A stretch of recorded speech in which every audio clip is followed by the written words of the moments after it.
Hello students, welcome back to my channel. आज আমরা class 4 wings part 3 এর lesson 8 এর অ্যাক্টিভিটি 4 থেকে অ্যাক্টিভিটি 8 সলভ করব, মানে পেজ নাম্বার 149 থেকে 154। এর আগের দিন আমরা উইংসে পার্ট 3টা শুরু করেছিলাম। তার অ্যাক্টিভিটি 8 এর লেসন 8 এ যে প্যাসেজটা আছে সেটাও পড়া হয়ে গেছে আমাদের সঙ্গে। 1 থেকে 3 অ্যাক্টিভিটিসগুলো সলভও হয়ে গেছে। তো তোমরা যদি এই ভিডিওটা কেউ না দেখে থাকো তাহলে আমার চ্যানেলে প্লেলিস্টে গিয়ে সেটা দেখে নিতে পারো, কিংবা ডেসক্রিপশন বক্সে আমি এর লিঙ্ক দিয়ে দেবো, তোমরা সেখান থেকেও দেখে নিতে পারো। এবার আমরা আজকে শুরু করব অ্যাক্টিভিটি নাম্বার 4। আমি প্রত্যেকটা অ্যাক্টিভিটি তোমাদেরকে বুঝিয়ে দেব, প্রত্যেকটা নাম্বারই আমি তোমাদেরকে বুঝিয়ে দেব, তাই ভিডিওটি স্কিপ না করে প্রথম থেকে শেষ পর্যন্ত দেখো। অ্যাক্টিভিটি 4-এ কি ইনস্ট্রাকশন আছে? Tick the correct preposition two are done for you. এখানে দেখতে পাচ্ছ দুটো প্রিপোজিশন আছে, দুটো প্রিপোজিশনের মধ্যে যেটা ঠিক সেটাকে টিক করতে বলেছে। দুটো দেখো করে দিয়েছে। দেখো প্রথমে আছে she threw a stone dash the dog. Threw মানে ছোড়া, থ্রো থেকে হয়েছে থ্রিউ, আর স্টোন মানে হচ্ছে পাথর। তো এখানে অ্যাট আছে আর অন আছে। অ্যাট মানে হচ্ছে প্রতি, আর অন মানে হচ্ছে উপরে। তাহলে কুকুরের প্রতি কোনো একটা পাথর ছোড়া যায়, তাহলে কী হবে? প্রতি, অ্যাট। তাই অ্যাটে এখানে ঠিক হয়ে যাবে। দেখো a cat is sitting under or in a table. Under মানে হচ্ছে নিচে, আর ইন মানে হচ্ছে মধ্যে। বিড়ালটি টেবিলের কি নিচে বসে থাকতে পারে নাকি মধ্যে বসে থাকতে পারে? নিশ্চয়ই মধ্যে বসে থাকতে পারে না, তাই আন্ডার, নিচে বসে থাকবে। The boat is sailing on or by the river. On মানে উপরে, আর বাই মানে দ্বারা বা দিয়ে। তো এখানে নদীর উপরেই নিশ্চয়ই বোট বা নৌকো ভাসতে পারে, তাই অন।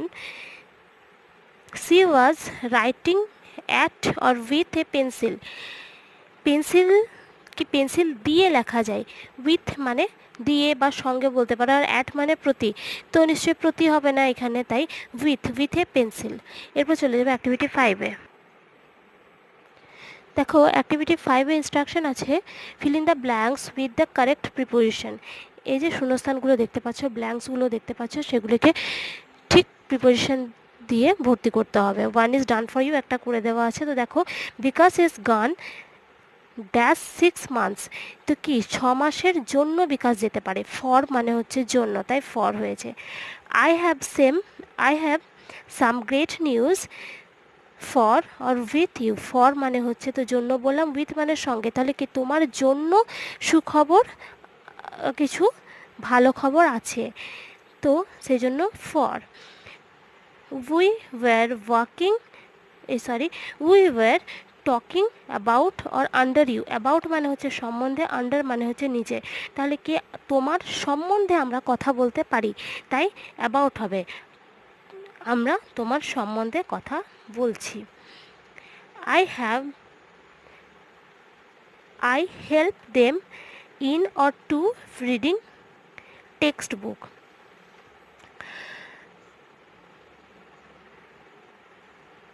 এই যে পড়তে বা করতে, তখন টু। এই যে টু মানে হচ্ছে তে যখন ব্যবহার করব তখন আমরা টু বলবো।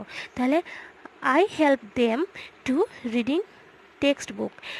আমি তাদেরকে টেক্সট বুকটা পড়তে সাহায্য করি। তাহলে এখানে পড়তে আছে তাই টু হয়েছে। ইন মানে মধ্যে তো হবে না।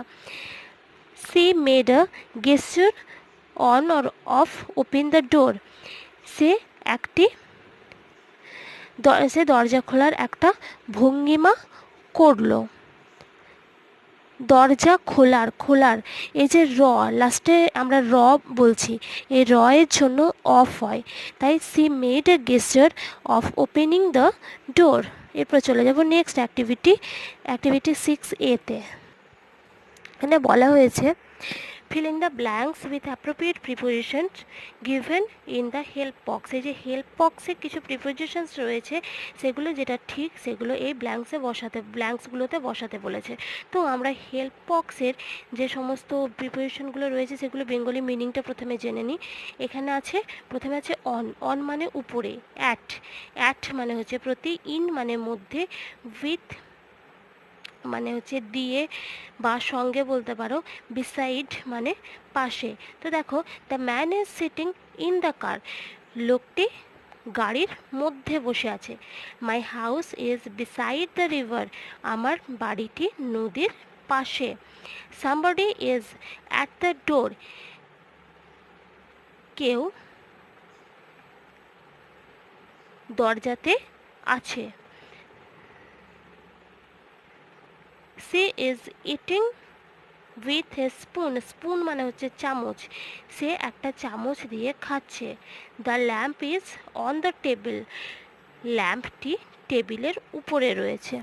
এরপর চলে যাবো নেক্সট পেজে, নেক্সট অ্যাক্টিভিটিতে। এবার দেখে নিই 6B-তে কি ইনস্ট্রাকশন আছে। C the picture and fill in the blanks with appropriate preposition from the help box. এই ছবিটা দেখতে পাচ্ছ, একটা ছবি আছে, এই ছবিটা দেখো, আর নিচে দেখো একটা হেল্প বক্স রয়েছে। এই হেল্প বক্স থেকে ওয়ার্ড নিয়ে এই যে শূন্যস্থানগুলো রয়েছে, ব্ল্যাঙ্কসগুলো রয়েছে, সেগুলো পূরণ করতে হবে। ছবিটা তোমরা একবার ভালো করে দেখে নাও। তারপর দেখো আছে a monkey is sitting on a tree. আমি কি বলেছি? অন মানে উপরে। তাহলে বানরটি কোথায় বসে আছে? মাঙ্কিটি কোথায় বসে আছে? একটা গাছের উপরে বসে আছে, তাই on a tree. The tree is just beside river, beside মানে পাশে, গাছটি নদীর একদম পাশে। There is a bridge over the river, bridge নদীর কি উপরে থাকতে পারে, ওভার।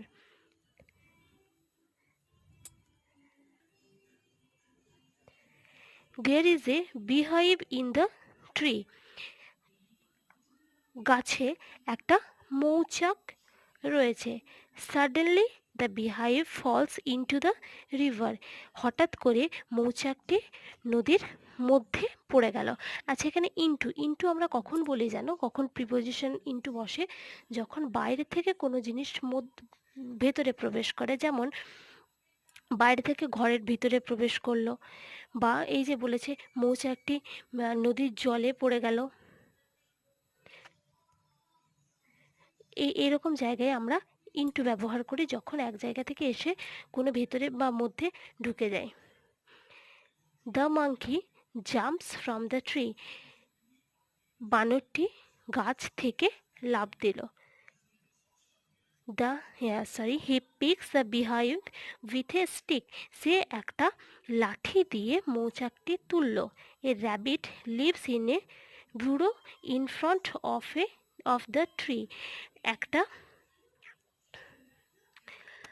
খরগোশ নদীর সামনে একটি গর্তে বাস করে। As he sees the bees he hides behind the tree, behind মানে হচ্ছে পেছনে। যখনই সে মৌমাছি দেখতে পেল তখনই সে গাছের পেছনে লুকিয়ে পড়ল। দ্য বিজ ফ্লাই অ্যাওয়ে, মৌমাছিরা উড়ে গেল। The monkey then sits under the tree to take rest in its shade, তারপর কি করলো?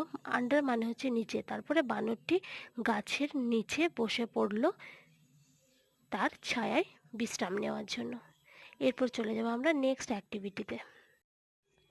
দেখো অ্যাক্টিভিটি নাম্বার 7, এখানে ইনস্ট্রাকশন আছে fill in the blanks with the help of the words given in the help box. এই যে help বক্সে যে সমস্ত ওয়ার্ডগুলো রয়েছে সেই ওয়ার্ডগুলো দিয়ে তোমরা এই ব্ল্যাঙ্কসটা পূরণ করবে।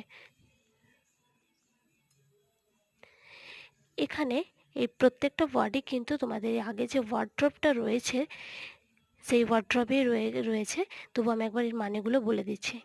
দেখো, কিন মানে হচ্ছে আগ্রহী, অ্যানুয়াল মানে বার্ষিক, এমপ্লয়ি মানে কর্মচারী, স্টেজড মানে মঞ্চস্থ করা, পার্সেল বা মোড়ক বলতে পারো। I took part in annual sports held in our school, আমি আমাদের বার্ষিক ক্রীড়া স্কুলের বার্ষিক ক্রীড়া প্রতিযোগিতায় অংশ নিয়েছি। Children of class 4 staged A play on Rabindra Jayanti. Staged মানে মঞ্চস্থ করা বললাম, এখানে প্লে মানে আমরা খেলা করা জানি, কিন্তু এখানে প্লের আরেকটাও মানে হয়, সেটা হচ্ছে নাটক। ক্লাস 4-এর বাচ্চারা রবীন্দ্র জয়ন্তীতে একটি নাটক মঞ্চস্থ করেছিল। She was keen to learn Spanish. Say Spanish শিখতে খুবই আগ্রহী। My brother is an employee in dairy farm.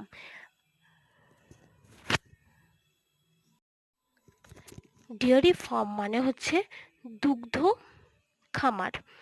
আমার ভাই একটা দুগ্ধ খামারের কর্মচারী। I receive a parcel on my birthday from my friends.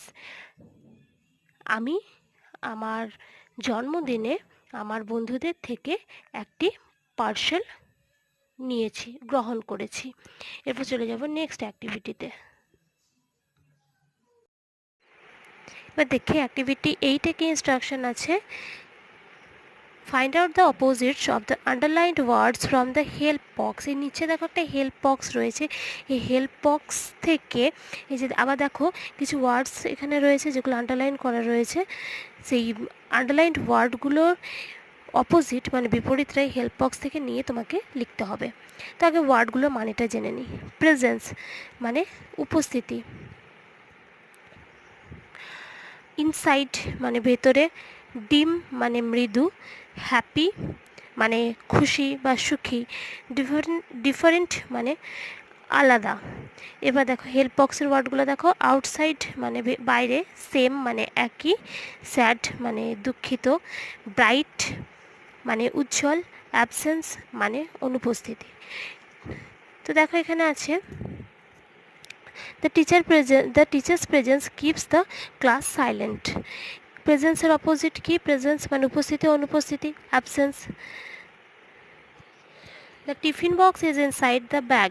Tiffin বক্সটা ব্যাগের ভিতরে রয়েছে। ইনসাইডের অপোজিট, ইনসাইড মানে ভেতরে, অপোজিট কী হবে? আউটসাইড বাইরে, তাই outside. I could not see the dim light. I could not see in the dim light. আমি মৃদু আলোতে দেখতে পাই না। ডিমের অপোজিট কী হবে? উজ্জ্বল, bright. The child was happy to get the gift. ছেলেটি বা শিশুটি উপহারটি পেয়ে খুশি হয়েছিল। হ্যাপির অপোজিট, হ্যাপি মানে খুশি, দুঃখ বা দুঃখিত, তার অপোজিট মানে স্যাড, হ্যাপির opposite sad. There are different flowers in the garden.